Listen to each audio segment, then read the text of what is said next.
Hello everyone, कैसे हैं आप सब लोग। होपफुली बहुत अच्छे होंगे। रोज़ की तरह आज की वीडियो भी होने वाली है बहुत ज़्यादा इन्फॉर्मेटिव, क्योंकि आज मैं बताने वाली हूँ आपको एक पैंट की कटिंग, लेकिन उसको थाइस के अकॉर्डिंगली कैसे कट करेंगे। थाइस का साइज़ अगर आपका ज़्यादा या कम है तो उसे कैसे एडजस्ट करेंगे। पैंट काटना आपको मैंने बहुत बार बताया और सबको आ भी गया बहुत अच्छे से, लेकिन इसमें है कुछ खास, तो देखना पूरी वीडियो लास्ट तक, तभी पता चलेगा। और उसमें मैंने साथ में स्टिचिंग की वीडियो भी ऐड की है, तो जिनको ने स्टिचिंग नहीं देखी है वो भी स्टिचिंग भी देख सकते हैं। स्टेप बाय स्टेप बताया है। और टाइम देख रहे हो पीछे, आज तो टाइम भी दिख रहा है आपको। टाइम हो रहा है रात के 10:30। अभी वीडियो एडिट करते करते बजेगा 11:30 और सुबह आपको वीडियो मिलेगी। तो भाई इतना ज़रूर कर देना, वीडियो को लाइक करना, शेयर करना, सब्सक्राइब करना और साथ में हाइप भी कर देना, क्योंकि वो बहुत ज़रूरी है ना। आपको सबको पता है रेगुलर सब्सक्राइबर्स को कि हाइप भी करना है, लेकिन अगर आप पहली बार देख रहे हो मेरी वीडियो को, पहुंच गए हो यहाँ तक, तो मैं आपको बता दूं कि सिखाती हूँ मैं स्टिचिंग 11 से 1 लाइव। आप ज्वाइन कर सकते हैं और जहाँ पर आता है कमेंट लिखने की बारी, उसको आप स्क्रॉल करेंगे तो वहाँ पर आपका आएगा हाइप का साइन, तो वहाँ जाके आप मेरी वीडियो को पॉइंट्स दे सकते हैं जितने आप चाहें। ठीक है, तो ज़रूर हाइप कीजिएगा। अगर आपको वीडियो अच्छी लगी है चैनल को सब्सक्राइब कीजिएगा, वीडियो को लाइक करिएगा। चलिए स्टार्ट करते हैं वीडियो को। सबसे पहले दिखाती हूँ पैंट की प्रेसिंग, फिर दिखाती हूँ उसकी कटिंग एंड साथ में स्टिचिंग। पैंट को प्रेस करने के लिए जहाँ से हमारी क्रीज बनी है, मतलब कि जहाँ से हमने प्लीट डाली है वहाँ से देखो क्रीज बना ली है प्लीट की साइड से बिल्कुल। ये पैंट मैं पहले प्रेस कर चुकी थी, लेकिन मैंने वीडियो नहीं बनाई थी, इसीलिए मैं इसको दोबारा आपको प्रेस करके दिखा रही हूँ और बता रही हूँ कि कैसे ये प्रेस होगी। ठीक है, तो क्रीज़ आप बना लीजिए। इस पैंट में ऑलरेडी बनी हुई है, लेकिन आपको यहीं से पकड़ के क्रीज़ बनानी है। और ये जो अंदर वाला पार्ट है ना, उसको आपको सबसे पहले ऐसे पकड़ के खींचना है, ज़्यादा नहीं पर लेकिन खींच दीजिए फैब्रिक को, ताकि आपका जो आसन है वो बिल्कुल स्ट्रेट फिक्स हो जाए। और थोड़ा सा हार्ड प्रेस कीजिए। ठीक है, तो ये जो पैंट उठने की समस्या है ना आपकी, काफ़ी हद तक कम हो जाएगी जब आप ऐसे प्रेस करेंगे। ऊपर वाले पल्ले को भी रखिए और उसे भी पकड़ के अच्छे से ऐसे खींचिए। ठीक है, उसके बाद प्रेस कीजिए। तो ऐसे अगर आप प्रेस करेंगे तो आपकी प्रेस बहुत अच्छी होगी, क्रीज बहुत अच्छी जमेगी, और साथ में आपकी जो गिरने की समस्या है कि पैंट बीच में से उठ जाती है, वो भी आपकी बहुत हद तक ख़त्म हो जाएगी। और जो पॉइंट्स मैंने आपको कटिंग में बताए हैं उन्हें फॉलो करना बिल्कुल मत भूलना, इसीलिए वीडियो को पूरा एंड तक देखना।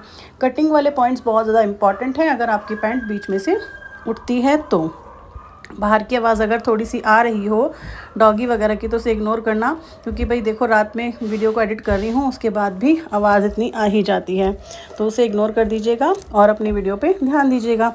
पैंट की प्रेस यहाँ पर हो गई है ख़त्म। अब मैं आपको बताती हूँ इसकी कटिंग की, ये कटिंग कैसे होगी। ठीक है, आप देख सकते हो यहाँ पर कि बिल्कुल मेरे निशान जो है वो मैच कर रहे हैं। चलिए कटिंग स्टार्ट करते हैं। इस पर कुछ मार्क पहले से लगे हुए हैं, लेकिन मैं आपको बिल्कुल प्रॉपर तरीके से समझाऊंगी, तो पूरी वीडियो को आराम से देखिएगा। इसकी मेजरमेंट है ऐसी। पैंट की लंबाई है 32.5। ठीक है, 32.5 32.5 मेरी पैंट की लंबाई है। वेस्ट साइज है 32, हिप साइज है 36। बस इसी साइज के अकॉर्डिंगली हम अपनी पैंट को निकाल लेंगे।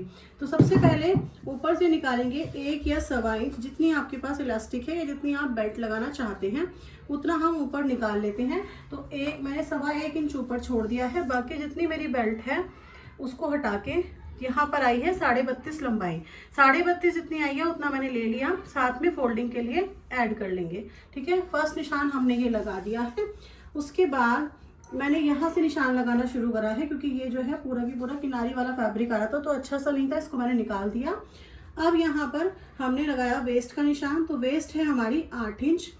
32 का 4 पार्ट करेंगे 8 इंच आएगा। 8 इंच मैंने वेस्ट रखी है। 1 इंच अपना मार्जिन के लिए, 1 इंच अपना फ्रंट में प्लीट के लिए। तो यहाँ पर हो गया 10 इंच। जितना हमारा ये वाला पार्ट आएगा उतना ही हमारा ये वाला पार्ट आएगा। 10 इंच ही हमने यहाँ करना है। कोई कंफ्यूजन नहीं है, कोई भी कुछ भी ऐसा समझने वाला नहीं है कि आपको नहीं समझ आए। जितना पार्ट ये आया है उतना ही पार्ट इतना रखेंगे। ठीक है, ये आपका आसन का पार्ट भी निकल गया।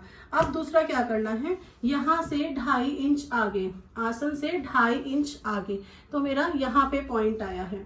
ठीक है, उसको हम हाफ कर लेंगे। 2.5 इंच आगे को हमने हाफ कर लिया, तो हमारा सेंटर पॉइंट निकल के आ गया है। सेंटर पॉइंट निकल के आ गया। ये जो सेंटर पॉइंट निकल के आएगा इसे हम स्ट्रेट लाइन बना सकते हैं। मैंने डॉट डॉट लगा लिया है, आप इसको स्ट्रेट लाइन भी बना सकते हैं। ये देखो ऐसे आप स्ट्रेट लाइन भी ड्रॉ कर सकते हैं। ओके, ये स्ट्रेट लाइन मैंने ड्रॉ कर लिया। अब उसके बाद हमें क्या करना है ये देखते हैं। हमारा जो मोहरी का साइज है, मेरा मोहरी का साइज है 13 इंच। 13 इंच है तो आएगा 6.5। 6.5 को भी हाफ करेंगे, ये 6.5 है और 6.5 को हाफ करेंगे तो यहाँ पे पॉइंट आ रहा है, ठीक है। तो लेकिन ये गलत है ना, हमारी सेंटर लाइन तो ये है, हमारी सेंटर लाइन है यहाँ पे, ये 6.5 से यहाँ, ये हमने हाफ कर लिया, ठीक है। ये उठाया अपना शेपर, शेपर से हम लगाएंगे ऐसे शेप, तो ये हमने शेप लगा दी। इस शेप को भूल जाइएगा, गलत है, ये गलत है, ठीक है, ये पहले लग गई है। उसके बाद यहाँ से शेप उठाएंगे और ऐसे जाएंगे, तो ये हमारी लाइन लग गई। ये भी शेप गलत है, इसको भी भूल जाइएगा। ये हमारा एक्चुअल जो है शेपर से हमने शेप बना ली है। अब हम इसका मेज़र करते हैं। यहाँ से थाई, जब मैंने थाई मेज़र किया तो मेरा थाई आया 24, जबकि मेरा जो थाई है वो है 21 ओनली, 21। इनके पैर बहुत पतले हैं और हमने जो मेजरमेंट लगाया है उसके हिसाब से आ गया 24। तो हमें क्या करना है, कम करना है। अब हमें थाई थाई कम करना है, हमें सिर्फ थाई थाई कम करना है। तो हम क्या करेंगे, इस शेपर से जितना अपना साइज आया है, जैसे कि मेरे को 10.5 चाहिए ना, सिर्फ मुझे सिर्फ कितना चाहिए, 10.5, ठीक है।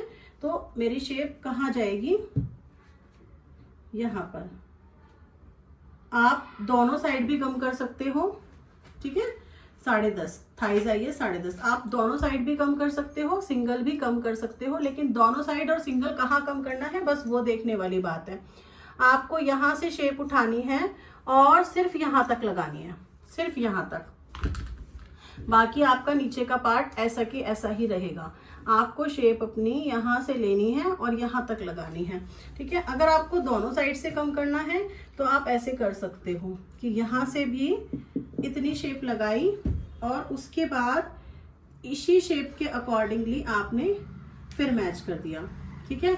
इससे क्या होगा, आपका हिप साइज कम नहीं हुआ, आपका जो एरिया कम है, आपका जो पार्ट कम है, सिर्फ उतना ही पार्ट हमारा कम हुआ है, इधर से भी और इधर से भी। बस अब हम इसकी कटिंग कर सकते हैं। अब हमारे लिए कटिंग के लिए रेडी है, तो हम क्या करेंगे, यहाँ से कटिंग कर देंगे।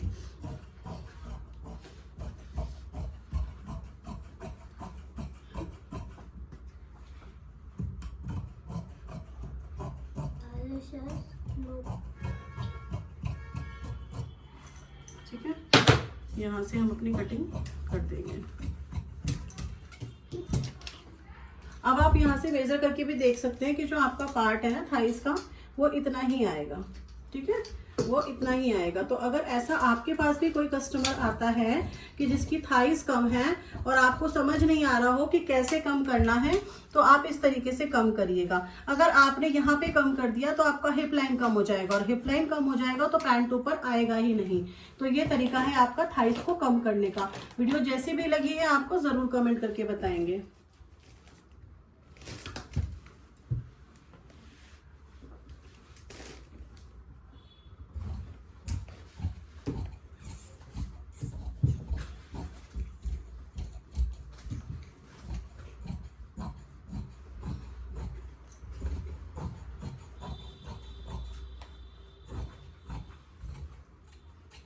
अब आप ये भी बोल सकते हैं कि आपने यहाँ पे मार्जिन तो लिया ही नहीं, कि आपका जो मार्जिन आएगा वो तो है ही नहीं, क्योंकि आपको तो 6.5 चाहिए था, आपने पूरा 6.5 रख लिया। समझ रहे हो, क्योंकि मुझे तो चाहिए मोहरी वो 6.5 चाहिए, मुझे 6.5 ही मैंने रखा है यहाँ तक निशान लगाकर। तो लेकिन हम बैक का जो पल्ला है वो 1 से 1.5 इंच बढ़ा लेते हैं, तो इसीलिए वो वहाँ पर एडजस्ट हो जाता है। अगर आपको ऐसा नहीं करना है, बराबर लेना है, तो आप एक अपना थाइस का मेजरमेंट में ही ऐड कर सकते हैं मार्जिन। मोहरी का जो भी मेजरमेंट निकल के आया है उसमें आप मार्जिन ऐड कर सकते हैं। यहाँ देखो, जहाँ पे मैंने बनाया था, जहाँ से मैंने बनाया था वहां से उल्टा करके रख लिया। पहले ये वाला पार्ट इधर था, अब ये पार्ट उधर पहुंच गया है। तो इससे उल्टा करके रखने से क्या होता है, हमारा फैब्रिक सेव हो जाता है, ठीक है, फैब्रिक हमारा बच जाता है, ज़्यादा फैब्रिक हमारा नहीं लगता, फैब्रिक की कंजप्शन कम हो जाती है। अब क्या करेंगे, ये देखो, जितना ये 2.5 इंच क्रॉच गया था ना, पर अब 2.5 नहीं गया था, अब तो कम हो गया था, तो अब हमारा ये रह गया था सिर्फ 2.25। तो जितना हमारा रह गया था उतना ही हम आगे बढ़ाएंगे, ठीक है, उतना ही हम आगे बढ़ाएंगे। यहाँ से 2.5 इंच और यहाँ से अपना 2 या 1.5 इंच उठा सकते हैं। इसका भी कोई ऐसा स्पेसिफिक नहीं है कि आपको 1.5 इंच ही उठाना है। इनका हिप लाइन बहुत ज़्यादा नहीं है, तो मैं 1.5 इंच भी अगर इनको मैंने उठा दिया तो ठीक रहेगा। उठाव हमारे हिप के अकॉर्डिंगली होता है कि अगर हमारा हिप साइज ज़्यादा बड़ा है, ज़्यादा हैवी है, तो हम उतना ही उठाव देंगे, ठीक है। ये 36 साइज का पैंट है, तो इतना ज़्यादा उठाव नहीं है। अब यहाँ से हम ऐसे लगा लेंगे निशान, बस, और आप अपनी पैंट को कट कर सकते हैं। बस इतना ही सिंपल है पैंट को कट करना।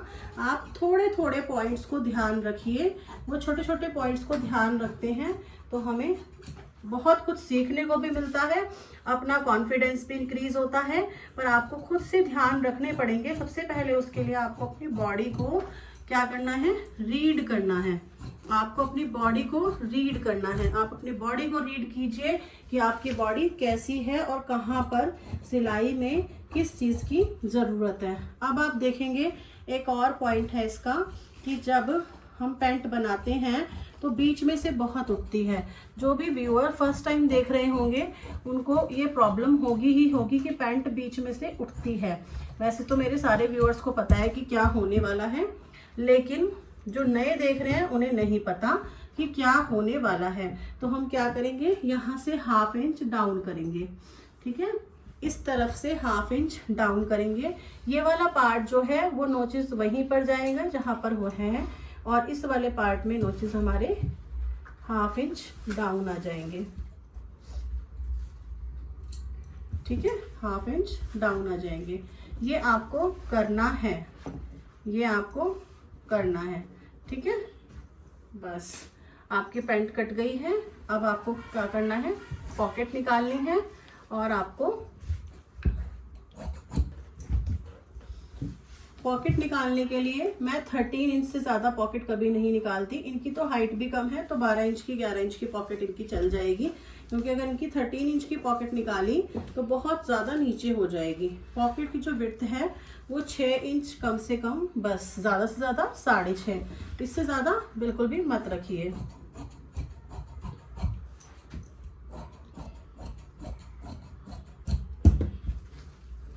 ठीक, ये हो गया। अब आपको निकालनी है बेल्ट।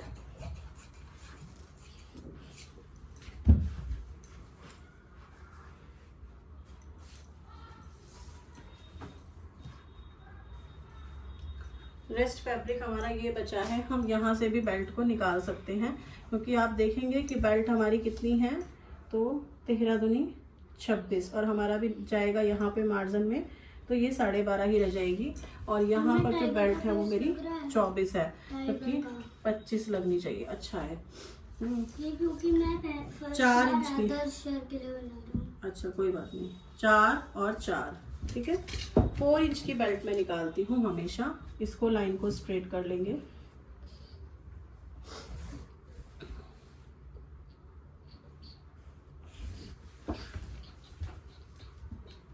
दोबारा मेजर कर लीजिएगा, कहीं कम ज़्यादा ना हो जाए, क्योंकि फैब्रिक हम कट कर रहे हैं ना, हमने स्ट्रेट नहीं किया, ठीक है। देखो यहाँ पर थोड़ा सा तिरछा हो गया है।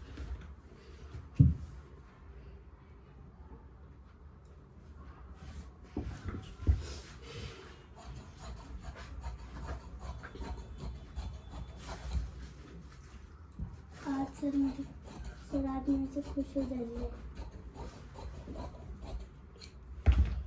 ये अपनी फ्रंट और बैक की दोनों साइड की बेल्ट निकल गई है।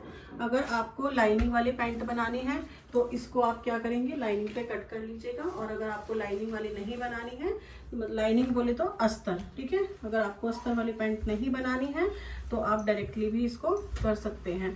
अब देखो, मुझे अस्तर वाली बनानी थी, लेकिन मैंने अस्तर नहीं कट किया, पहले मैंने आपको डायरेक्टली फैब्रिक पर ही बता दिया। अब हम अस्तर इसका कट करेंगे, तो इसको डबल फोल्ड ऐसे करके रख लेंगे। मेरा टाइगर बन गया। मम्मा देखो कैसा लग रहा है, अच्छा लगेगा।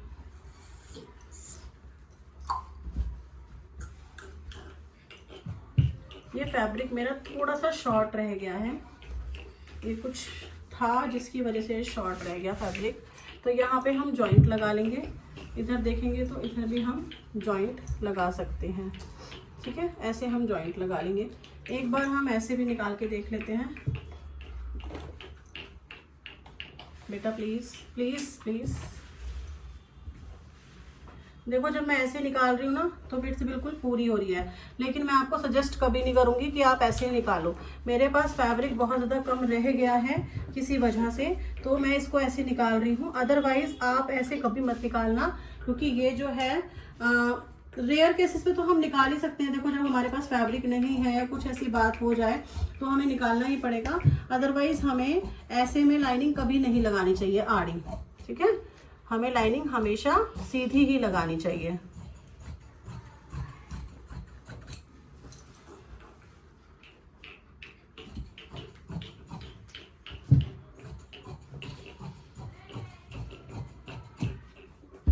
ठीक है, तो ये मेरा देखो फ्रंट का फ्रंट साइज हो गया कंप्लीट। बैक में मुझे इसमें मोहरी में जोड़ लगाना पड़ेगा, तो मैं लगा दूंगी, क्योंकि बैक साइज हमारी पीछे से यहाँ से उठ गई है, तो इस उठाव की वजह से हमें नीचे मोहरी में जोड़ लगाना ही पड़ेगा। खाना प्लीज बेटा।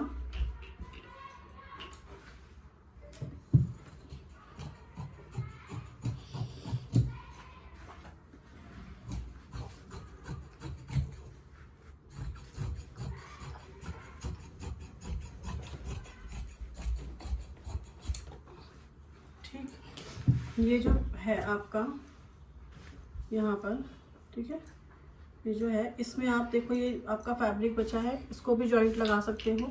ये बचा है, इसको भी जॉइंट लगा सकते हो। आप जैसा चाहो वैसा आप जॉइंट यहाँ पर लगा सकते हो। ये फैब्रिक मेरा अभी काम आएगा बेल्ट में, क्योंकि हम इसकी बेल्ट भी लाइनिंग वाली ही बनाते हैं। जब पैंट हमारी लाइनिंग वाली बनेगी तो बेल्ट भी लगेगी।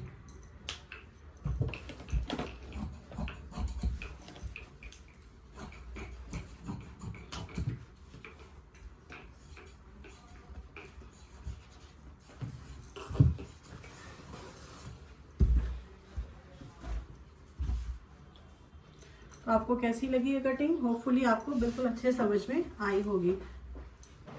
2 पेंटे मैंने यहाँ पे कटिंग करी थी, तो ये एक है पैरेट कलर की और एक है पर्पल कलर की। तो हम पहले पैरेट कलर की पैंट को साइड कर देंगे और पर्पल कलर की पैंट को स्टिच करेंगे, क्योंकि मैंने इसी की कटिंग आपको बताई है। वैसे दोनों का साइज़ सेम ही है, सेम तरीके से ही स्टिच होंगी, लेकिन कटिंग आपको जिसकी बताई है वही स्टिच करके भी दिखाऊंगी।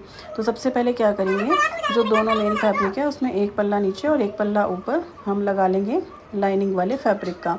मैं यहाँ पर गुम सिलाई नहीं लगा रही हूँ, पहले मैं गुम सिलाई लगाती थी, लेकिन अब मैंने गुम सिलाई लगाना बंद कर दिया है, क्योंकि अगर हमारा क्रॉच से पैंट कभी फट जाए तो फिर पूरी पैंट खोलनी पड़ती है, इसीलिए गुम सिलाई लगानी बंद कर दी।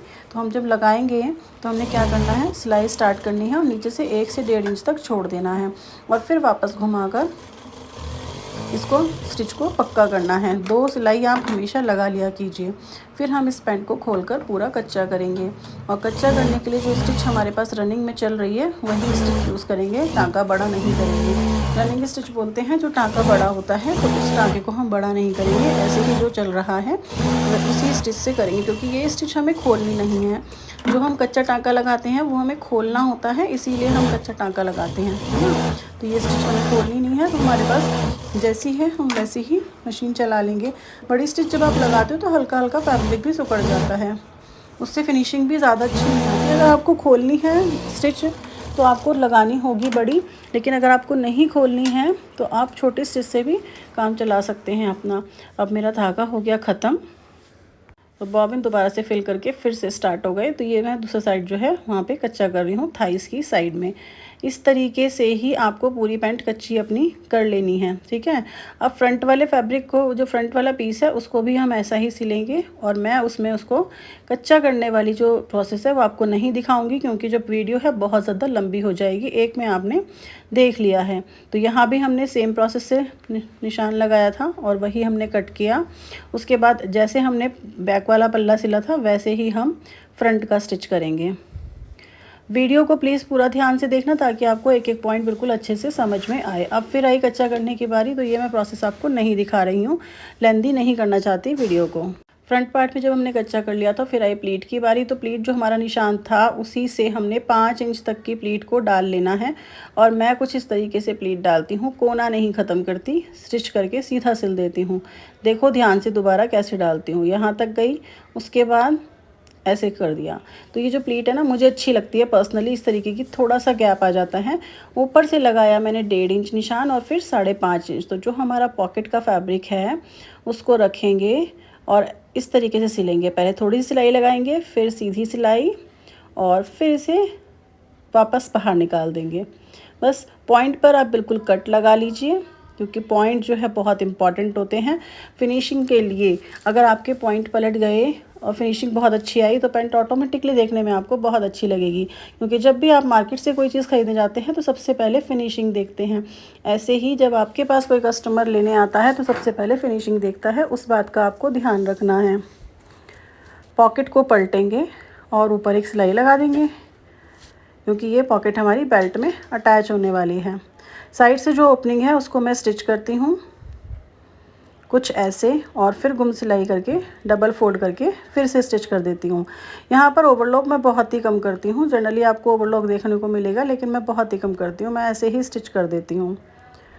मुझे इस तरीके से ही फिनिशिंग लगती है। ओवरलॉक का धागा कई बार निकल भी जाता है बाद में जब हम पहनते रहते हैं। तो अब ये आया आपका बेल्ट का फैब्रिक। तो एक लेंगे अस्तर, एक लेंगे मेन फैब्रिक, और सीधी साइड और बेल्ट की भी सीधी साइड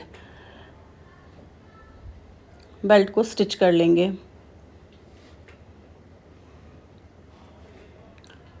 और फिर ऐसे ही एक्स्ट्रा बेल्ट है उसे कट कर लेंगे और फिर पलट देंगे।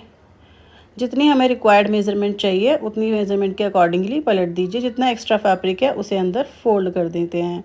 तो मेरे पास तो यहाँ पर मेरी बिल्कुल इक्वल ही थी। अगर आपके पास ज़्यादा फैब्रिक बचता है फोल्ड कर सकते हैं ज़्यादा फैब्रिक को। बेल्ट पूरी स्टिच हो गई, फ्रंट पार्ट कंप्लीट हो गया। देखा कितनी जल्दी। ऊपर भी आप एक सिलाई लगा सकते हैं अगर आपको चाहिए बिल्कुल फ्यूजिंग जैसी फिनिशिंग। तो मैं फ्यूजिंग नहीं लगा रही हूँ आजकल बेल्ट में, आप फ्यूजिंग लगा सकते हैं। अब आया बैक का पोर्शन। तो बैक का सीधा पोर्शन और फिर बेल्ट का भी सीधा पोर्शन, ठीक है। मैंने कट किया। यहाँ पे मुझे जॉइंट लगाना पड़ेगा क्योंकि बेल्ट थोड़ी सी छोटी थी, बहुत नन्ही सी, बहुत मामूली सी छोटा हो गया था। तो यहाँ मैंने लगाया जॉइंट और बेल्ट को स्टिच करेंगे। जहाँ पर भी जॉइंट होता है वहाँ पर मैं ऊपर एक टॉप स्टिच ज़रूर लगा देती हूँ अगर नहीं दिखने वाली जगह होती है तो। अब यहाँ पर भी देखो सीधा साइड था और बेल्ट को भी सीधा और ऊपर अस्तर रखकर मैंने स्टिच कर देना है। तो कुछ इस तरह हमने बेल्ट स्टिच कर ली। अब इसे खोलेंगे और फ्रंट पैनल उठाएंगे। आप चाहो तो मेरी तरह यहाँ पर भी टॉप स्टिच लगा सकते हो। ऐसे स्टिचेस लगाने से क्या होता है वो एरिया बिल्कुल पक्का हो जाता है, फिर ना कभी खुलेगा नहीं। नहीं तो इलास्टिक है, कई बार हो जाता है ऐसा कि खुल जाए, बट इस मशीन की सिलाई से तो बिल्कुल ही नहीं खुलता। अब यहाँ पर देखो मैंने बेल्ट को रखा और स्टिच लगाएंगे लास्ट तक। मतलब आउटसाइड सीम जो है वो हम पूरी कर लेंगे। आउटसाइड सीम जो मैं बोल रही हूँ वो पैर की साइड वाली सीम है, जहाँ पर पॉकेट लगी होती है, उसे मैंने बोला है आउटसाइड सीम। कोई ऐसा वर्ड नहीं है जो आपको समझ ना आए, तो बिल्कुल भी पज़ल मत होना, ठीक है। दूसरी साइड से भी ऐसे ही स्टिच कर लेंगे। बेटा मेरे इर्द गिर्द घूम रहा था क्योंकि इन्हें लगता है कि रात को मम्मा वीडियो बना रही है, तो आप ऊपर आ जाओ हमें सुलाने।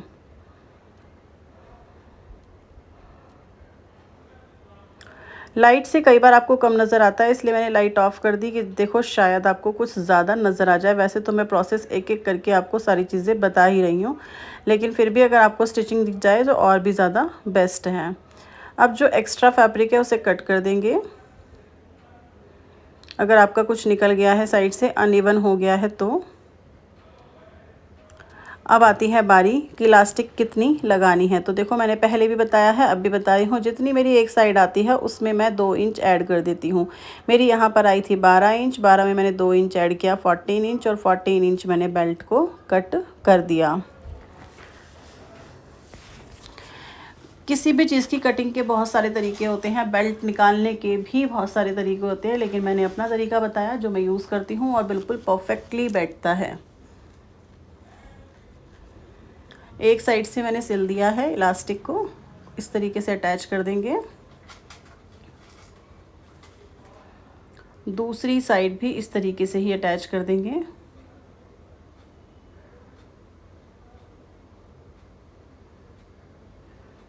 अब आप देखेंगे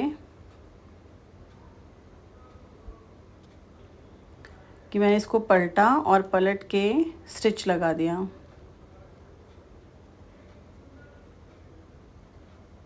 बिल्कुल गुम सिलाई से ये जो है मेरा पूरा स्टिच हो जाएगा। यहाँ तक आपको वीडियो कैसी लग रही है? आप अगर नई मेरे पहली बार वीडियो को देख रहे हैं तो आपके मन में जो ख्याल आए वो ज़रूर पूछ लीजिएगा। अगर आपको चैनल अच्छा लग रहा है तो लाइक ज़रूर कर दीजिएगा, शेयर कर दीजिएगा, सब्सक्राइब कर लीजिएगा एंड हाइप भी ज़रूर कर दीजिएगा। अगर किसी ऐसे कोई नॉन पर्सन को जानते हैं जो कि स्टिचिंग सीखना चाहता है और वो फीस पे नहीं कर सकता टैलेंटेड ऋतुंसा मैम की, तो आप उनको मेरा चैनल रिकमेंड कर सकते हैं, क्योंकि यहाँ पर मैंने उन्हीं का कोर्स जो है प्रोवाइड किया है पूरा। तो मैं यहाँ डेली स्टिचिंग सिखाती हूँ, जैसा कि मैंने आपको पहले ही बता दिया था। तो आप उनको वो मेरा चैनल को सब्सक्राइब करा सकते हैं, उनको उनसे फॉलो करा सकते हैं, ताकि वो भी अपनी लाइफ में कुछ आगे बढ़ जाएं। अगर आपके आसपास आपकी फ्रेंड, दोस्त, परिवार किसी में भी कोई ऐसा इंसान है तो वहाँ पर आप मेरे चैनल को सब्सक्राइब कराने के लिए बोल सकते हैं। और ये आपकी तरफ से उनके लिए छोटी सी मदद होगी जो किसी बिना अमाउंट की होगी, लेकिन सच मानिए, यकीन मानिए, वो अपनी जीविका चलाकर अपना जो घर बहुत अच्छे से चला सकती हैं स्टिचिंग से करके। ये एक ऐसा हुनर है जो आपको ज़ीरो से हीरो तक पहुंचा सकता है। आप बहुत अच्छा अर्न कर सकते हैं इसमें। यहाँ पर मैंने इलास्टिक में बीच में सिलाई लगा ली है, जो कि बहुत ज़्यादा ज़रूरी होता है। अब लास्ट हमारा बचेगा मोहरी को फोल्ड करना, इनसीम लगाना और क्रॉच। मोहरी का निशान मैंने पहले से लगाया हुआ है कि मुझे कहाँ से स्टिच करनी है। फोल्ड का निशान वहाँ पे नोचेस लगे हुए थे, जो स्टिच करने का पॉइंट है, तो वहीं से हम फोल्ड करेंगे और स्टिच को लगा देंगे।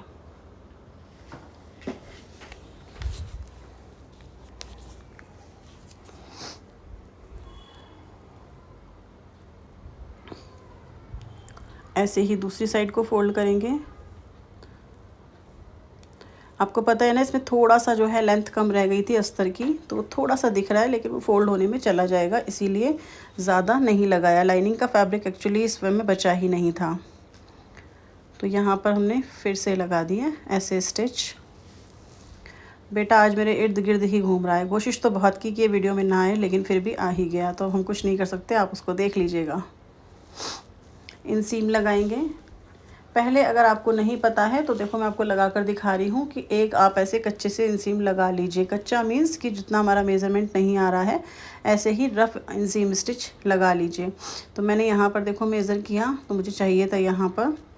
इसके बाद भी यहाँ से तो स्टार्ट किया है, लेकिन इसके बाद भी मैं आपको ये रफ़ स्टिच लगा कर ही दिखा रही हूँ। ये रफ़ स्टिच है, पहले इस साइड लगाएंगे, फिर दूसरी साइड लगाएंगे।